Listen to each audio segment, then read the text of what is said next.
قال رب إني ظلمت نفسي فاغفر لي Assalamualaikum warahmatullahi wabarakatuh.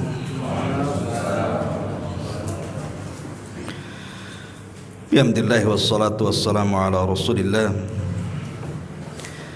wa ala alihi wa sahbihi wa mawalah wa la hawla wa la quwata illa billahi wa ba'du. Alhamdulillah, segala puja dan puji hanya milik Allah Subhanahu wa ta'ala. Salawat dan juga salam kita hadiahkan kepada Rasul kita Nabi besar Muhammad sallallahu alaihi wa ala alihi wasallam. Ya, rencananya kita membahas kitab atau melanjutkan kitab Asmaul Husna, tapi karena berhubung nanti malam tepat pada pukul 12.00 kita akan menghadapi tahun baru Masehi, dan banyak kemungkaran yang kita lihat di masyarakat kita ini apabila datang tahun baru Masehi ini, padahal sudah jelas-jelas ada Masehinya.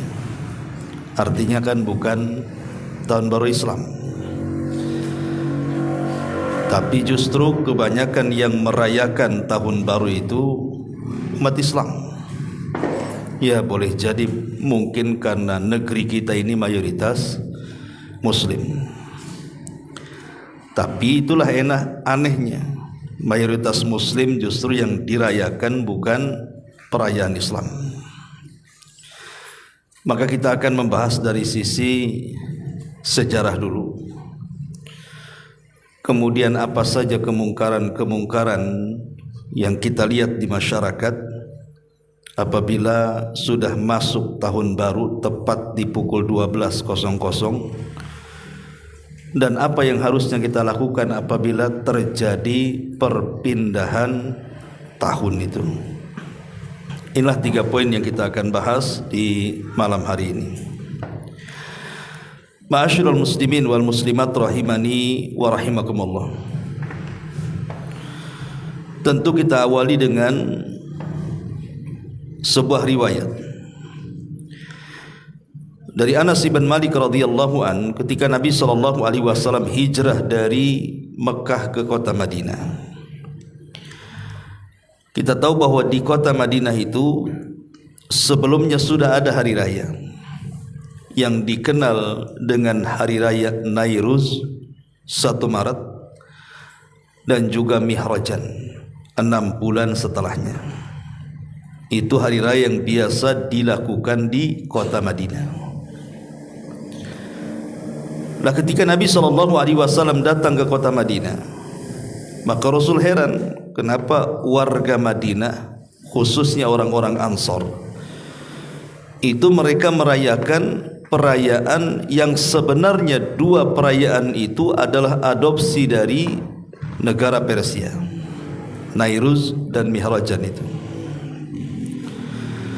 Kemudian Nabi SAW mengatakan kepada para sahabat, lakum yaumani, bagi kalian ada 2 hari raya. Allah sudah menggantikan 2 hari raya kalian dengan 2 hari raya tersebut, dan itu lebih baik dibandingkan 2 hari raya yang kalian rayakan. Kemudian Rasul menyebutkan pertama Idul Fitri sebagai pengganti dari Nairuz, kemudian yang kedua Mihrajan diganti dengan Idul Adha. Lah, di sini perayaan Nairuz dan Mihrajan ini kenapa hanya ada di Madinah? Orang-orang Mekah tidak merayakan. Karena kita tahu bahwa asal dari penduduk Madinah, khususnya orang-orang Ansar, itu kan dari 2 suku. Pertama suku Khazraj yang paling besar, yang kedua suku Aus, dan dua-duanya dari satu kakek yang sama yang disebut Bani Kailah. Dan kalau kita runut sejarah orang-orang Ansar ini, kakek buyut mereka itu berasal dari Yaman. Jadi mereka semua berasal dari Yaman. Yang ketika terjadi musibah besar di mana bendungan Ma'rib ketika itu pecah, kemudian ribuan manusia meninggal. Lah orang-orang yang hidup atau sisa-sisa orang hidup itulah kemudian mereka hijrah dari Yaman kemudian datang ke kota Madinah. Karena dilihatnya Madinah dengan Yaman itu ada kemiripan tanah, artinya sama-sama subur, sehingga mereka tidak ke Mekah. Mereka biasa bercocok tanam. Ketika melihat tanah Madinah subur, makanya mereka hijrah ke kota Madinah. Intinya bahwa kakek buyut orang Ansar itu adalah orang-orang Yaman. Dan Yaman itu pernah dicengkram Persia. Kita tahu bahwa sejarah Yaman itu pernah dikuasai oleh Abrahatul Asram, yang kita kenal dengan Raja Abraha yang hendak menghancurkan Ka'bah itu. Adapun kenapa kemudian Abraha itu datang dari Ahbas, dari Ethiopia ke Yaman, itu karena perintah dari Raja Romawi yang meminta Najasyi untuk mengirim pasukan dan menyerang Yaman. Lah yang diutus itu pimpinannya namanya Abraha dan juga Riyadh. Karena ketika itu terjadi pembantaian yang luar biasa yang disebut kisahnya dalam Quran itu sebagai Ashabul Uhdud, dan itu disebutkan dalam surah Al-Buruj. Itulah asal mula Yaman itu dikuasai orang-orang Ethiopia. Lah setelah Yaman kemudian dikuasai oleh orang-orang Ethiopia sampai Abraha kemudian meninggal dunia karena diazab oleh Allah Subhanahu wa taala, dan itu digambarkan dalam suratul Fil, ya. Maka kemudian penerusnya yang namanya Masruq putra Abraha itulah yang kemudian menguasai Yaman. Sampai pada waktunya ada seorang raja dari turunan Yaman, Himyar, namanya Saif ibn Ziyazan. Itu ingin mengusir orang-orang Akhbas Ethiopia keluar dari Yaman. Cuman karena mereka kuat, mereka tidak bisa mengusirnya. Akhirnya kemudian Saif ibn Ziyazan ini minta bantuan ke Romawi. Lah karena Romawi dengan Ethiopia sama-sama agamanya Nasrani, mereka tak mau tolong. Akhirnya Saif ibn Ziyazan ini meminta pertolongan kepada orang-orang Persia, dan akhirnya orang-orang Persia menyanggupinya. Maka kemudian dikirimlah pasukan dari orang-orang jahat yang berada di penjara itu, dikeluarkan sama orang Persia. Kemudian dibentuk pasukan untuk mengikuti Saif ibn Ziyazan perang melawan orang-orang Ethiopia yang mencengkram Yaman. Dan ini politiknya orang-orang Persia, karena tahu Persia Yaman itu tidak ada apa-apun yang mau diambil dari segi ekonomi. Makanya kalau mengirim pasukan lewat laut, orang-orang yang handal kan rugi saja kalau kalah. Makanya dilepaskan para penjahat penjara itu. Kalaupun kalah kan selesai kan, penjahat semua kan itu ya. Kalaupun menang, alhamdulillah kan bahasanya begitu. Tapi memang Allah takdirkan menang pula tuh. Sehingga orang-orang Akhbas akhirnya balik ke Ethiopia. Setelah orang-orang Akhbas balik ke Ethiopia, celakanya kemudian Yaman akhirnya dikuasai Persia. Lah karena Yaman dikuasai Persia itu cukup lama, disitulah kemudian banyak kebiasaan-kebiasaan termasuk ulang tahun dan hari raya orang-orang Persia diadopsi orang-orang Yaman. Runtuhnya Persia ini kan di zaman Umar. Di zaman Umar bin Khattab radhiyallahu anhu kan itu ya. Persia jatuh ke tangan kaum muslimin. Tetapi hancurnya Persia itu di zaman Nabi. Ketika kerajaannya dipimpin oleh seorang wanita, maka Nabi SAW mengatakan bahwa tidak mungkin satu kaum itu akan sukses kalau dipimpin seorang wanita. La yuflihul kaum walau amrahum imra'atan, kata Rasul. Tidak akan sukses sebuah kaum kalau penguasanya perempuan. Makanya kemudian runtuhlah Persia di zaman Umar bin Khattab radhiyallahu anhu, dan tidak ada Persia sampai kiamat. Kenapa? atas doa Nabi SAW ketika dia menyurati Raja Persia, dirobek suratnya, maka Rasul marah.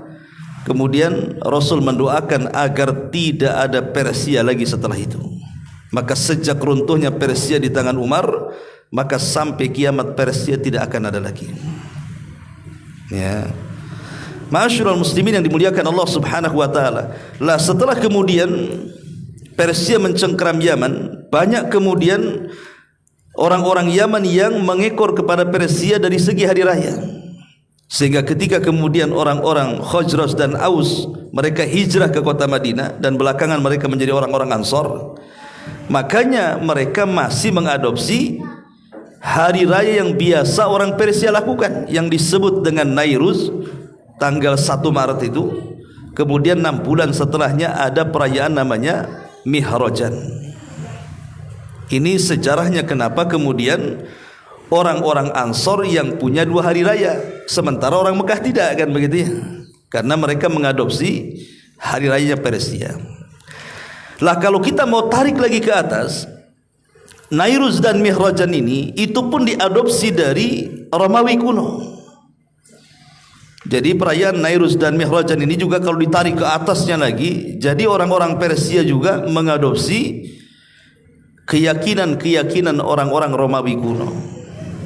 Dulu di zaman Romawi ada seorang laki-laki yang menjadi raja Romawi kuno ya. Ada yang mengatakan 2000 tahun sebelum Masehi ya. Ada seorang raja namanya Julius. Julius ini dialah yang merubah kalender dari sejarah nenek buyut mereka.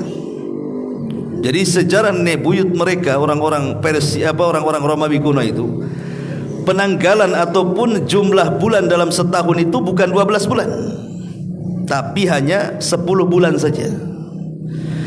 Kemudian oleh Raja Julius ini ditambah 2 bulan, ditambah Desember dan Januari. Dulu nggak ada Desember Januari itu, ditambah dari 10 bulan menjadi 12 bulan. Makanya kemudian disebut Julius kalender, karena dia yang merubah dari 10 bulan menjadi 12 bulan. Lah setelah kemudian lama waktu yang entah berapa ratus abad gitu ya, tiba-tiba kemudian kalender Julius ini diklaim oleh orang-orang Romawi Vatikan. Jadi orang-orang Vatikan itu mengklaim bahwa penanggalan itu dari mereka. Sehingga ada seorang pendeta namanya Gregorius, itulah yang kemudian mengklaim bahwa penanggalan itu mereka yang buat. Padahal itu adopsi dari orang-orang Romawi ya, dari Julius kalender itu.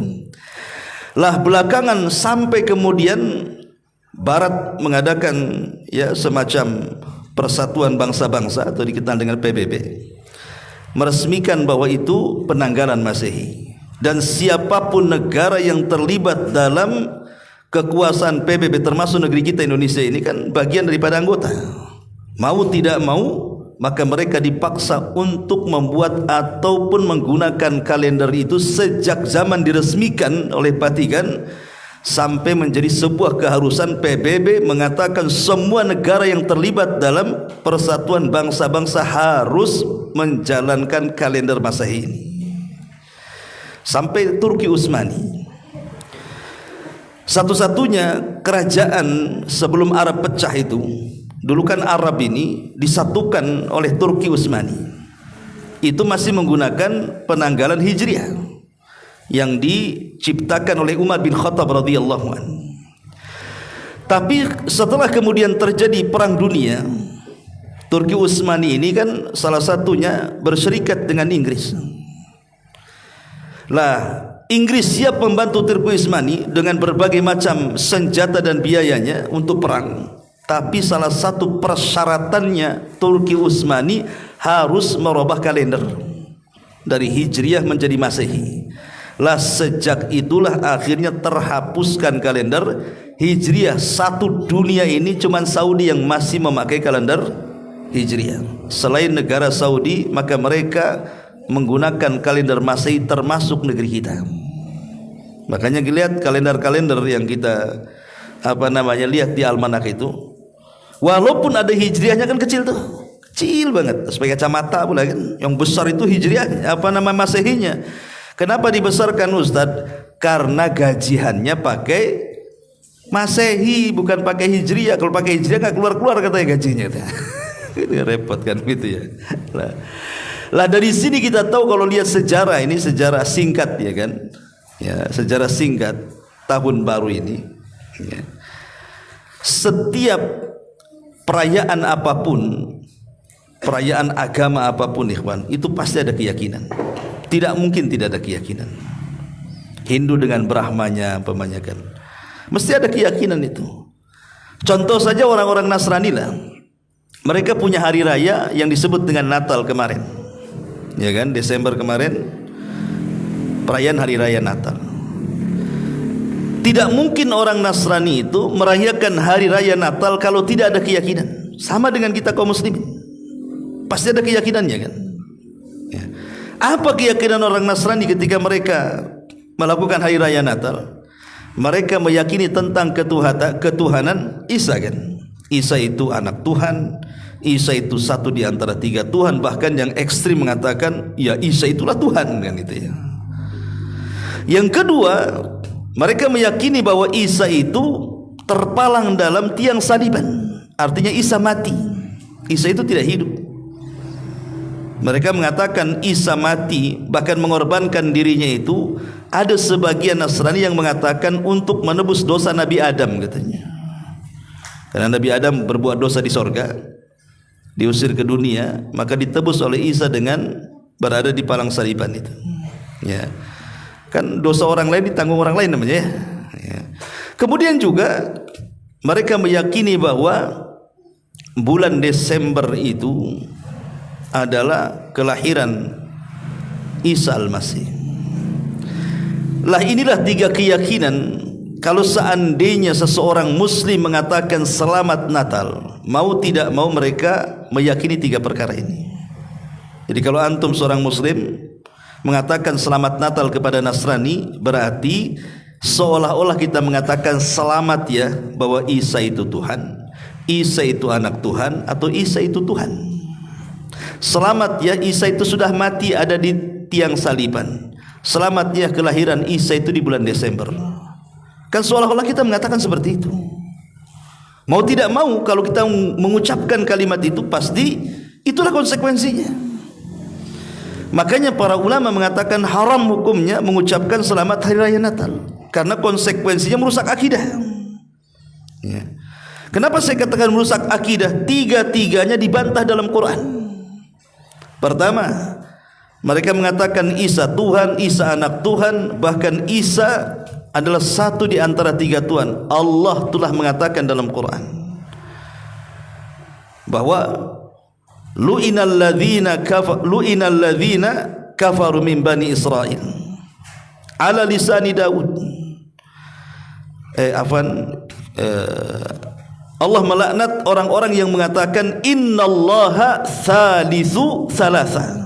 Sesungguhnya Allah itu satu di antara tiga Tuhan. Ini kan keyakinan Nasrani ini.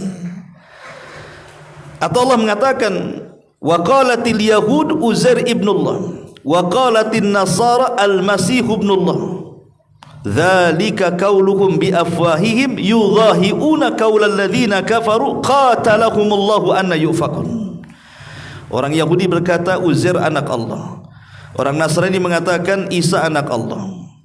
Perkataan mereka itu persis seperti perkataan orang-orang musyrik Arab yang mengatakan malaikat itu anak putri Allah. Jadi Al-Quran membantah. Bahkan dengan tegas Allah mengatakan lam yalid walam yulad walam yakul lahu kufuwan ahad. Itu kalau ditinjau bahwa Isa itu adalah Tuhan, Isa tidak Tuhan. Makanya Rasul mengatakan Isa itu adalah Abdullahi wa Rasuluh. Isa itu hamba Allah dan Rasulnya. Itu keyakinan kita. Keyakinan kita Isa itu hamba Allah dan Rasulnya. Dia bukan Tuhan, dia bukan anak Tuhan, apalagi satu di antara tiga Tuhan. 3 in 1. Kopi Torabika atau Ma'asyiral muslimin yang dimuliakan Allah Azza wa Jalla. Intinya bahwa ini keyakinan ini jelas menyelisih keyakinan Quran. Yang kedua, Isa mati di tiang saliban. Apa kata Al-Quran?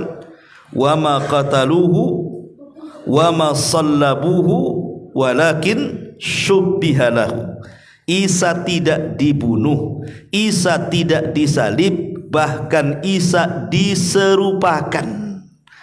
Jadi yang disalib itu yang diserupakan itu, karena waktu orang-orang Yahudi Romawi mengepung markasnya Isa, sementara di dalam markas itu ada Isa dan Hawariyun, murid-murid pilihan Isa. Isa kan mengatakan kepada orang-orang Hawariyun itu, man ansari ilallah, siapa yang akan menolong Allah? Ya. Qala al-hawariyuna nahnu ansarullah, orang-orang Hawariyun mengatakan, kami yang akan menolong agama Allah.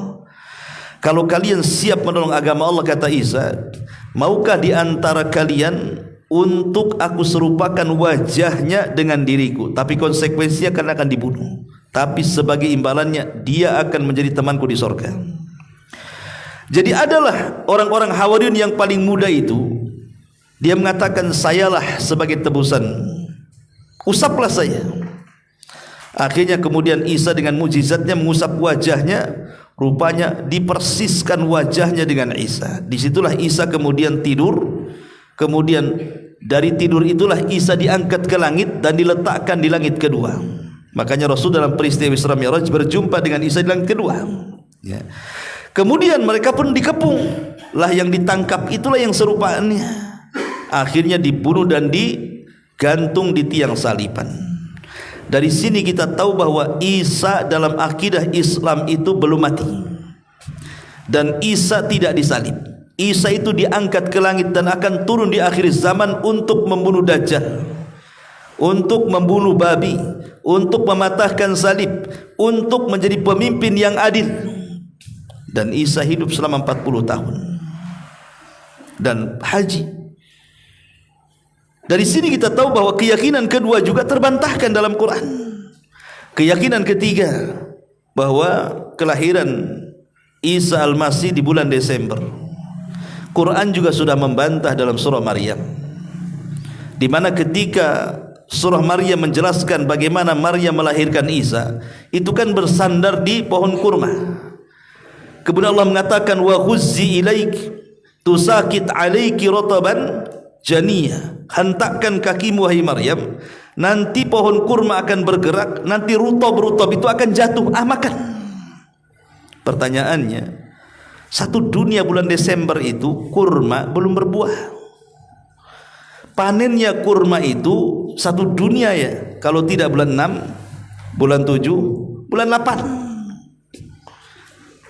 Disitulah panen-panennya kurma itu bulan 7, bulan 6, bulan 7, bulan 8. Bukan bulan Desember. Bulan Desember tidak ada kurma itu panen. Ya. Lah dari 3 keyakinan ini Quran sudah membantahnya. Sehingga mau tidak mau, kalau seandainya antum mengucapkan selamat Natal, berarti antum menyelisih Quran dan masuk kepada 3 keyakinan yang menyimpang dan merusak akidah tadi. Bisa dipahami? Makanya Imam Abdul Qayyim rahimahullahu ta'ala, beliau mengatakan at-tahni'atu, ucapan selamat kepada orang-orang kafir dalam perayaan mereka, haramun bittifaqil ulama, haram berdasarkan kesepakatan ulama. Makanya saya heran muncul hari ini orang-orang liberal yang kemudian justru mereka memfatwakan bolehnya mengucapkan selamat hari raya Natal. Ustaz, saya itu loh tidak ada keyakinan ketika mengucapkan selamat Natal kepada saudara saya itu. Nggak ada keyakinan, saya nggak yakin kok Isa Tuhan. Saya juga nggak yakin Isa itu mati di tiang saliban, dan saya nggak yakin juga Isa itu lahir di bulan Desember.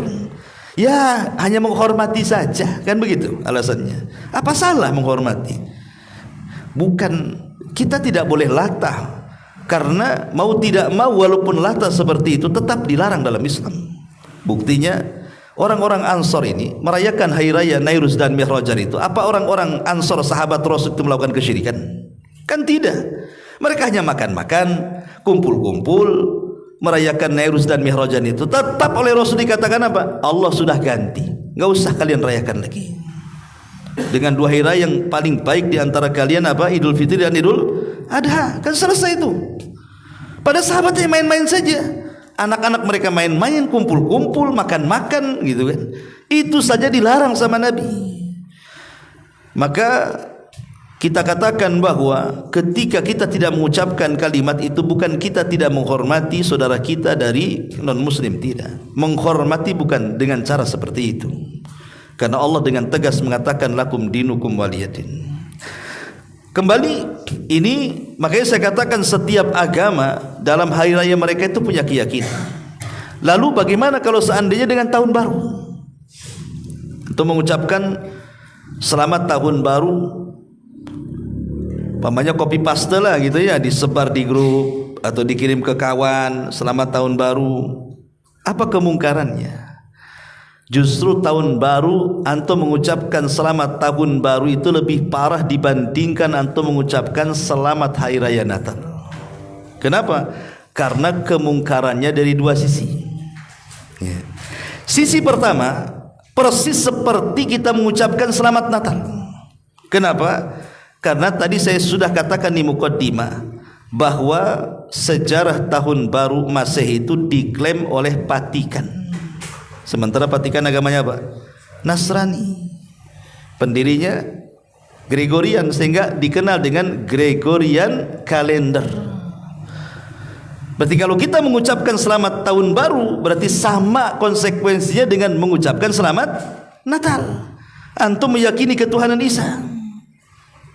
Masalah kan itu. Ini satu sisi. Sisi lain kalau ditarik lebih lanjut ke atas lagi, bahwa dahulu di zaman Romawi kuno mereka memiliki dewa yang disebut dengan dewa Janus, yang kemudian akhirnya jadi Januari, ya. Karena nama-nama bulan Masehi itu semua nama dewa, ikhwan. Jadi nama-nama 12 bulan Masehi itu kalau antum baca di Google itu semua nama dewa. Nah, jadi ada namanya dewa Janus, itu memiliki 2 kepala, 2 wajah gitu ya. Kemudian disembah oleh orang-orang setelahnya. Jadi wajah menghadap ke depan dan wajah menghadap ke belakang. Seolah-olah wajah menghadap ke belakang itu berlalunya tahun kemarin, wajah yang menghadap ke depan itu datangnya tahun depan. Nanti jam 12.00 itu.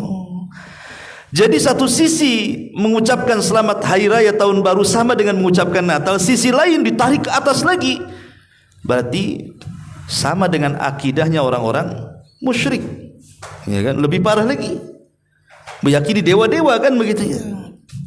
Oh enggak Ustaz, saya enggak menghormat, saya enggak yakin dengan dewa-dewa itu kok. Saya hanya nyalakan petasan, bang api, kan itu ya. Nonton aja lah, tunggu jam 12 malam. Ya. Sekali lagi ini bukan masalah main-main, ya. Orang kalau sudah dicintakan dengan hari raya orang lain, maka kita akan dibencikan dengan hari raya sendiri. Coba bayangkan, datang hari raya Idul Adha, dia tak bisa beli kambing. Datang tahun baru bisa dia beli petasan. Aneh kan itu. Mahal petasan itu yang terbang-terbang itu ratusan ribu, itu ada yang 1 juta kan, bisa beli dia. Tapi datang Idul Adha tak mau dia beli kambing. Mulai dibencikan dengan hari raya sendiri tuh. Orang kalau sudah loyal dengan hari raya orang lain, maka dia tidak akan loyal dengan hari raya sendiri. Itulah yang ditakutkan Nabi SAW. Man tasyabbaha biqaumin fahuwa minhum. Siapapun yang tasyabbuh dengan sebuah kaum, maka dia termasuk kaum tadi, ya. Ma'asyiral muslimin wal muslimat rahimani wa rahimakumullah. Baik, kita akan masuk ke kemungkaran yang kedua. Tadi dari sisi sejarah ya. Kita masuk pada kemungkaran. Apa saja kemungkarannya? Kemungkarannya banyak, ikhwan. Saya akan sebutkan yang paling parahnya. Yang pertama, tadi sudah dijelaskan di mukaddimah bahwa kalau kita ikut serta dalam perayaan tahun baru Masehi ataupun Natal gitu kan, mau tidak mau kita harus meyakini hal-hal yang akan merusak akidah tadi. Mengakui ketuhanan Isa, padahal dia bukan Tuhan, dia Nabi.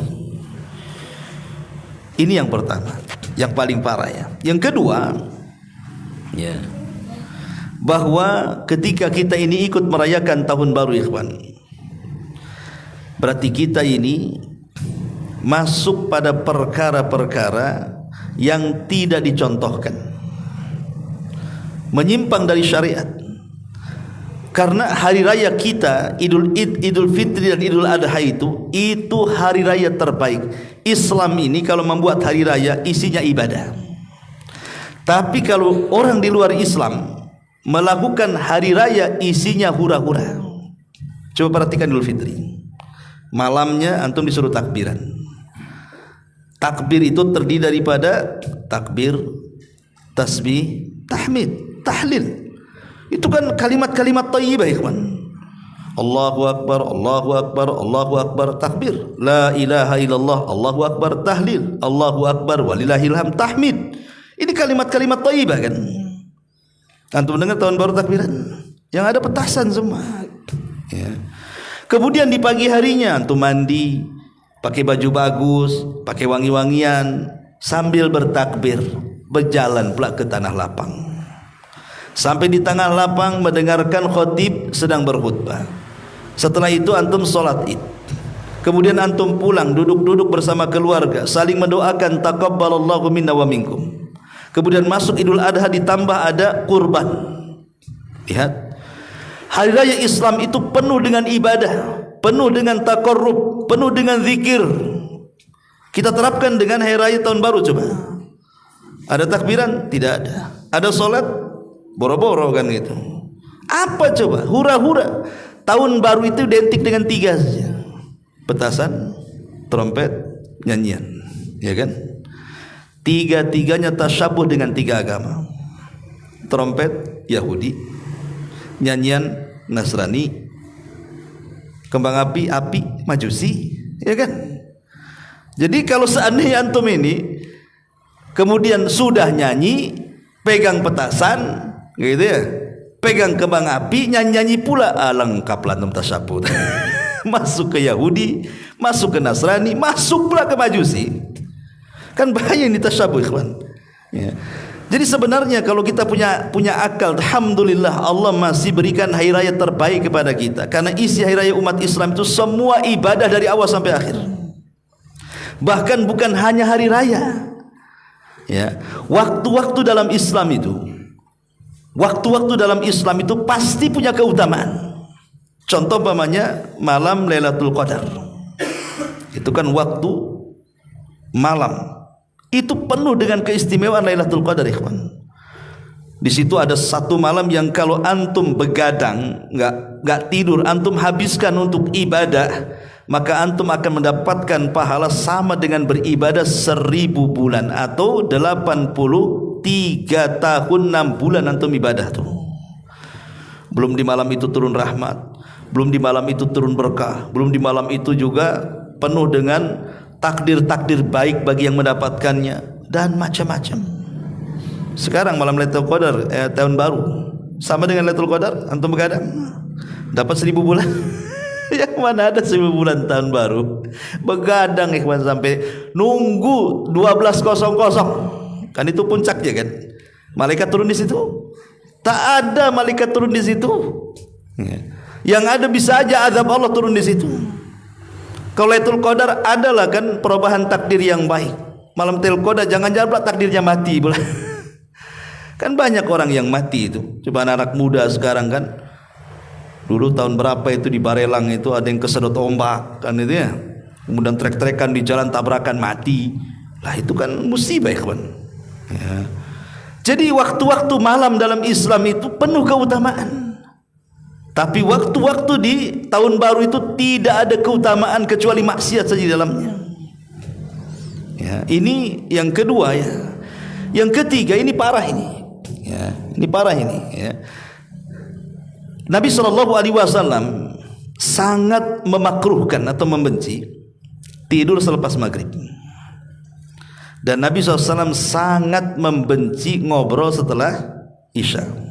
Maksudnya obrolan yang tidak ada faedahnya ya. Kalau pengajian seperti ini ada faedahnya, atau ada tamu, atau ngobrol bisnis, minimalnya adalah faedah dunia atau akhirat lah kan begitu. Itu dibolehkan. Ya. Tapi sekarang coba orang-orang yang menunggu jam 12.00 itu, faedahnya apa? Sampai rela-rela mereka itu menyediakan kopi 1 baskom dengan rokok kreteknya itu kan, biar nggak ngantuk gitu ya.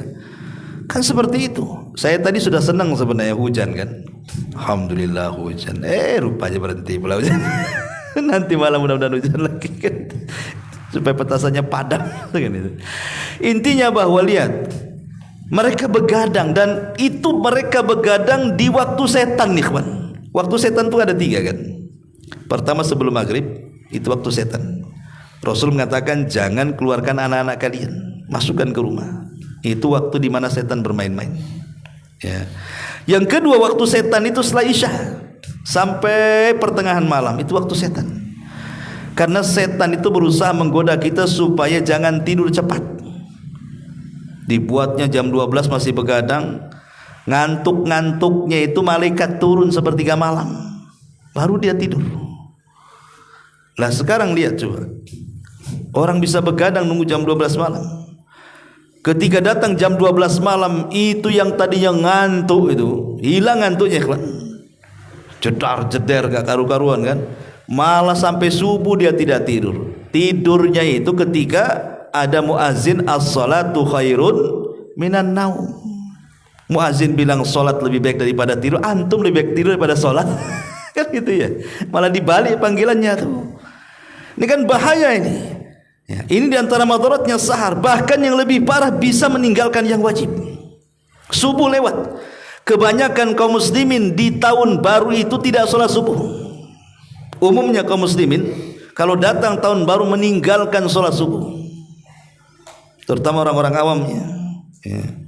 Dan ini meninggalkan wajib. Seandainya di malam itu ada orang berzina, ada orang yang petasan menghambur-hamburkan uang, itu masih lebih baik ikhwan dibandingkan antum lewat subuh. Kenapa? Karena kaedah agama mengatakan meninggalkan yang wajib lebih besar dosanya dibandingkan melakukan yang diharamkan. Zina haram, tapi dosanya tidak sebesar orang meninggalkan sholat. Karena orang meninggalkan sholat bisa kafir, tapi orang zina tidak kafir ya. Nah dari sini kita tahu bahwa kemungkaran yang kedua ini yang lebih parah. Ketika kita menghidupkan malam-malam di tahun baru itu, terkadang sampai meninggalkan yang wajib, kemudian begadang sesuatu yang tidak ada faedahnya. Ini yang ketiga. Yang keempat, masuk pada tabdzir dan israf. Sudah saya jelaskan apa itu tabdzir dan itu israf. Beda. Kalau tabdzir itu menghambur-hamburkan uang untuk kemaksiatan. Kalau israf itu dia menghambur-hamburkan uang untuk yang halal tetapi berlebihan. Jadi disebut israf. Makanya Allah mengatakan makanlah kamu, minumlah kamu, tapi jangan israf. Wala tusrifun. Ya. Pemanya nih antum kulineran malam-malam. Ya. Yang punya istri ya mungkin dengan istrinya atau dengan anaknya. Akhirnya beli banyak-banyak. Antum pakai uang halal, beli 1 meja, nggak habis. Ya. Itu namanya israf, berlebihan, haram. Ya. Tapi kalau tabdzir, dia walaupun tidak berlebihan, mungkin hanya 1000 perak kita keluarkan uang itu, tapi digunakan untuk maksiat, itu namanya tabdzir. Lah dua-duanya ada di tahun baru ini, baik israf ataupun tabdzir. Coba beli petasan. Beli petasan ini apa faedahnya coba? Yang ada ganggu orang. Apa faedahnya beli petasan? Nggak ada. Orang yang jantungan bisa mati dengar petasan itu. Lah ini kan memadaratkan orang kan, sudah jatuh kepada israf, jatuh pula kepada tabdzir. Nah, ini juga termasuk penyimpangan yang keempat. Yang kelima, ya tadi mengganggu orang lain. Kan tidak semua orang suka dengan suara-suara petasan, apalagi orang sakit.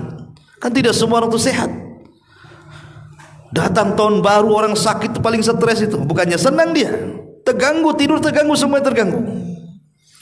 Sementara sifat seorang muslim itu kata Nabi SAW, al-muslimu man salimal muslimuna min lisanihi wa yadihi. Seorang muslim itu harus selamat muslim yang lainnya dengan lisan dan tangannya. Ya, lisan dengan kata-kata kotor, jangan sampai kita mengeluarkan kata-kata itu. Tangannya jangan sampai kemudian buat kaget orang dengan mercon dan begitu seterusnya. Dulu saya pernah pengalaman, saya masih mondok di Gresik itu. Jadi kebetulan saya ada di Banyuwangi itu. Di Banyuwangi, rame tahun baru itu. Sampai pakai truk itu, orang diangkut truk itu, bawa petasan gitu. Rupanya lewat di pom bensin. Petasan ini dinyalakan ke atas, belok ke pom bensin, terbakar pom bensin tuh. Masya Allah kebaikannya. Itu bisa terjadi loh, kan? Toto musibah, bukannya senang ya kan? Pom bensin terbakar gara-gara petasan. Ini kan bahaya kebetulan ini. Jadi hal yang seperti ini ada di tahun baru ini. Ya. Belum lagi dari lebih daripada itu, perzinahan di tahun baru itu setiap tahun meningkat, ya kawan. Apalagi sekarang ini ada anjuran disuruh memberikan kondom gratis sama pemerintah itu. Pernah dengar saya anggota itu ya? Ada yang anggota DPR mana itu yang bilang, udahlah ya, daripada banyak orang yang hamil di luar nikah katanya kan, bagi-bagi aja kondom itu gratis ke anak sekolah. Itu kan kurang ajar, ikhwan. Ya, belum lagi kemudian sekarang dijual bebas. Dulu mungkin kalau antum beli kondom malu kan gitu ya. Sekarang mana ada malu, kondomnya pula di depan tokonya. Nggak ada malu lagi. Lah setiap tahun angka perzinahan itu meningkat di tahun baru. Lah ini pun kemungkaran juga. Makanya jaga anak-anak gadis antum yang punya anak gadis, jangan keluar ya di tahun baru itu. Jadi banyak sekali kemungkaran dari segi maksiat, dari segi penyimpangan akidah, dari segi tasyabuh lagi kan. Islam itu, ikhwan, dalam perkara kecil saja Nabi SAW itu sampai tidak mau umatnya itu menyerupai orang kafir. Masalah sepele loh ya. Contoh umpamanya masalah sendal. Nabi SAW bertanya tentang ibadahnya orang-orang Yahudi. Apa mereka ibadah pakai sandal? Tidak, wahai Rasul. Kata Rasul, sekali-kali kau salat pakai sandal, katanya. Jadi salat pakai sandal, sekali-kali pakai khuf ya, sepatu itu sunnah hukumnya ya. Atau ya perkara remeh, masalah uban. Rasul tanya tentang ubannya orang-orang Yahudi. Kemudian sahabat mengatakan mereka tidak mewarnainya, wahai Rasul, membiarkan uban-uban itu berada di kepala mereka. Kata Rasul, uban kalian obah. Dengan cara apa? Semir uban kalian, jauhi warna hitam. Disuruh diwarnai. Ya tapi ya jangan berlebihan juga. Satu warna aja. Antum sini merah, hitam, putih, kelap pelangi. Antum tuh jengger ayamnya satu warna tuh. Ini banyak warna pula kan, melebihi jengger ayam antum. Kayak anak pang itu kan. Jadi boleh kita warnai ya satu aja lah, entah agak pirang-pirang ya kan. Yang cocok lah dengan rambut antum cemana. Itu pun yang beruban. Kalau yang tidak uban ngapain antum ininya masih hitam pemanya rambutnya. Malah sengaja antum cari semir warna putih ya ini. Maksudnya itu. Tapi di sini lihat bagaimana Islam masalah uban warnai. Selisih orang Yahudi. Ya. Bahkan ketika sholat, Rasul sholat, ketika sakit tuh duduk, sahabat berdiri. Rasul mengisyaratkan duduk. Karena Rasul dari awal sudah duduk masalahnya. Jadi kalau imam duduk, makmum harus duduk. Kalau dari awal, lain kalau pertama imam berdiri, tiba-tiba dia sakit duduk, ya tetap makmum berdiri kan gitu. Karena awal jadi berdiri kan. Ini Rasul dari awal sudah duduk, tiba-tiba sahabat berdiri. Selepas sholat Rasul mengatakan kan, hampir-hampirlah kalian seperti Persia dan Romawi itu yang menghormati raja mereka dengan berdiri. Kalau imam duduk kalian, kata Nabi. Nah ini kenapa Rasul sampai mengatakan seperti ingin menyelisih orang kafir, termasuk melihara janggut, menyukur kumis, itu kan ingin menyelisihi orang kafir lah ya. Termasuk masalah sahur, masalah buka saja Rasul paling ingin menyelisih orang kafir. Sampai Rasul mengatakan la tazalu fi ummati bi khairin ma'ajjalul fitra wa yuakhiru sahur. Jadi umat ini akan senantiasa jaya kalau mereka mau mengakhirkan sahur dan menyegerakan berbuka, kan begitu hadisnya. Apa faedahnya? mengakhirkan sahur dan menyerahkan berbuka itu faedahnya menyelisih orang kafir. Karena Yahudi Nasrani juga puasa, kita juga puasa, cuman mereka bukanya nunggu malam. Jangan sampai kita ini bukanya nunggu malam. Cepatkan matahari terbenam buka, supaya jangan puasanya dengan mereka, gitu maksudnya. Lah sebanyak itulah bagaimana Rasul menginginkan para sahabat dan umatnya itu menyelisih orang kafir, karena di balik penyelisihan itu ada kejayaan. Selama kita masih tasyabuh dengan mereka, selama itulah Islam lemah. Ketika kita mulai kemudian tidak mau menyerupai mereka dalam hal remeh-temeh sekalipun, disitulah akan muncul kejayaan Islam. Lah, kalau kita terlibat dalam ulang tahun baru ini, antum sama dengan tasyabuh orang kafir, maka jangan terlibat dalam perkara mereka. Ini poin yang kedua. Poin yang ketiga, kira-kira apa yang antum atau kita lakukan di tahun baru ini? Khotfidin muliakan Allah subhanahu wa ta'ala. Allah subhanahu wa ta'ala berfirman di dalam Al-Quranul Karim, ya, tepatnya di beberapa ayat dalam Qur'annya.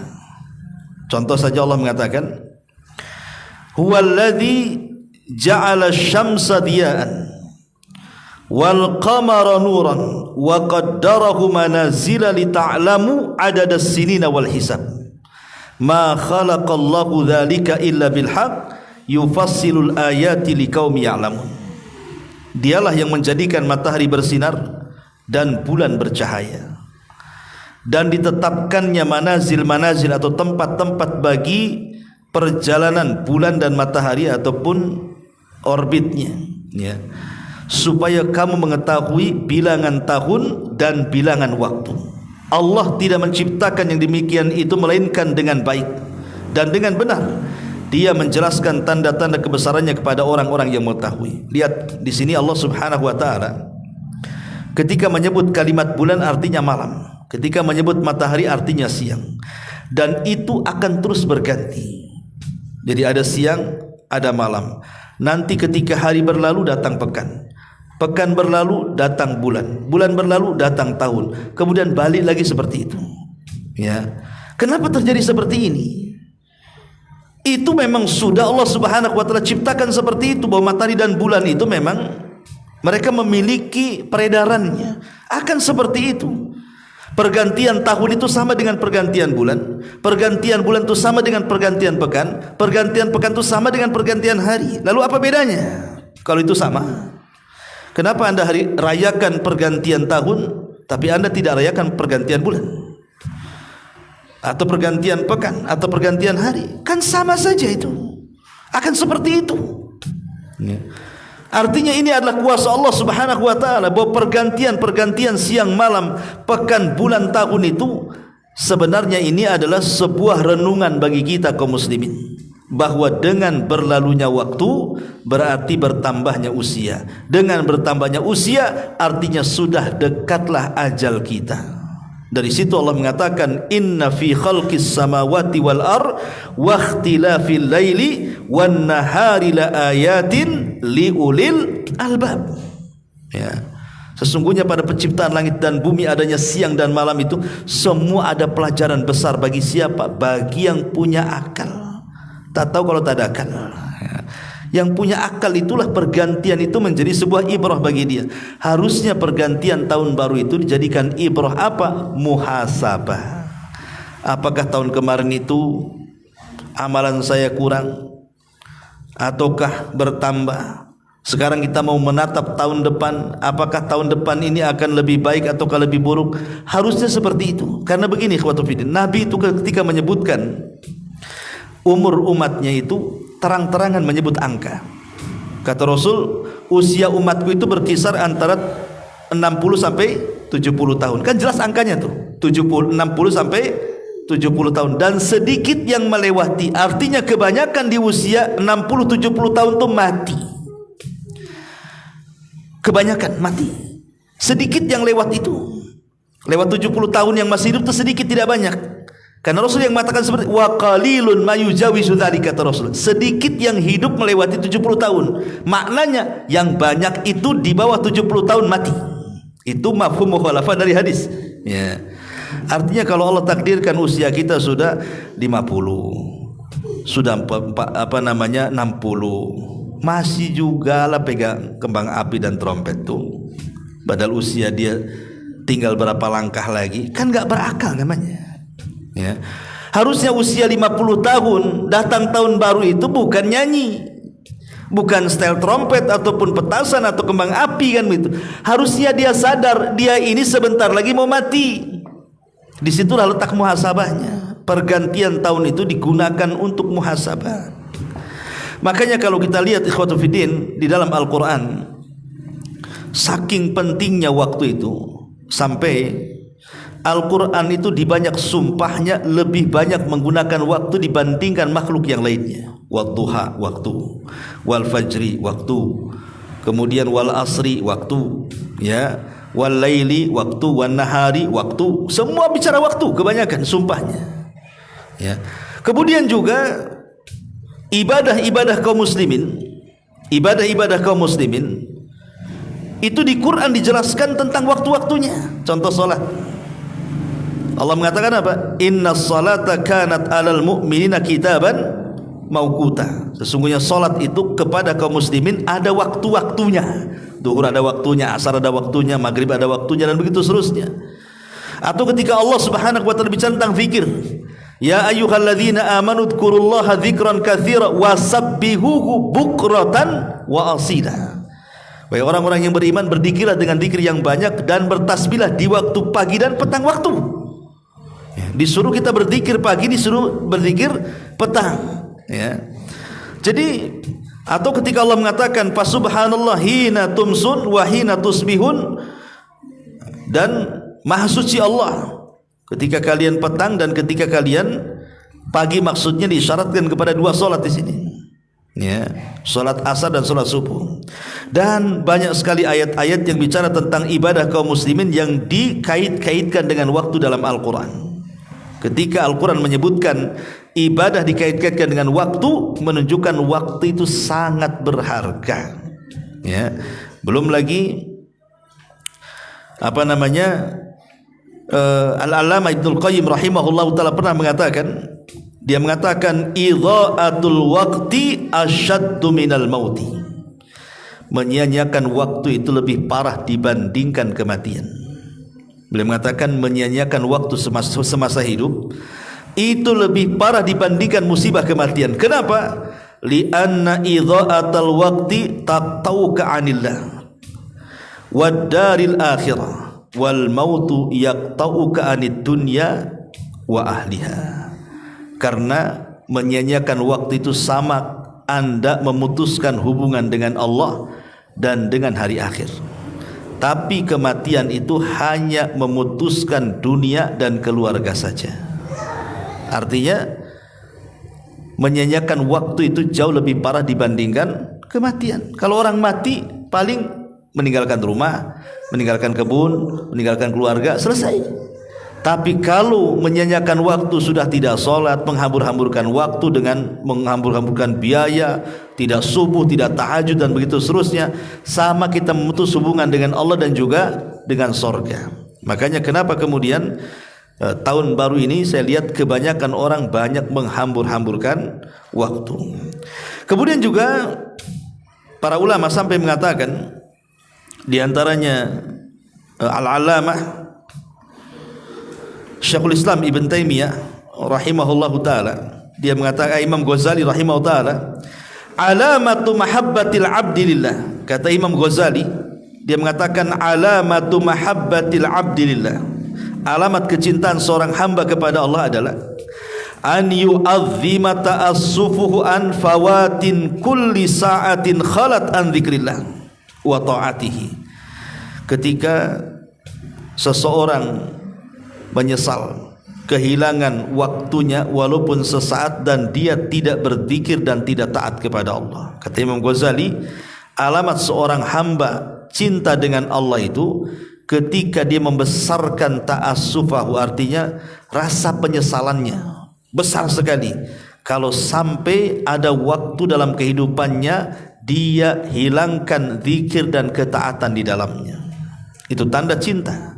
Jadi kalau seandainya menyesal gitu kan, aduh kenapa tadi saya tidak hadir di kajian, aduh kenapa saya tadi tidak sedekah, kenapa saya itu berarti menunjukkan alamat kecintaan, ya. Tapi jangan sebaliknya, habis sedekah nyesel, aduh kenapa sih sedekah habis duit saya jadinya. Itu lain lagi, itu nyesal karena berbuat baik, itu namanya nafsul lawamah namanya. Jiwanya itu berontak, ya, mencela jiwanya. Dia berbuat baik malah kemudian menyesal. Itu lawamah itu. Nanti ujungnya sampai kepada ammaratum bisu. Ya, tapi kalau penyesalannya dalam kebaikan, maka akan meningkat kepada nafsu al-mutmainnah. Ya, jiwanya akan tenang.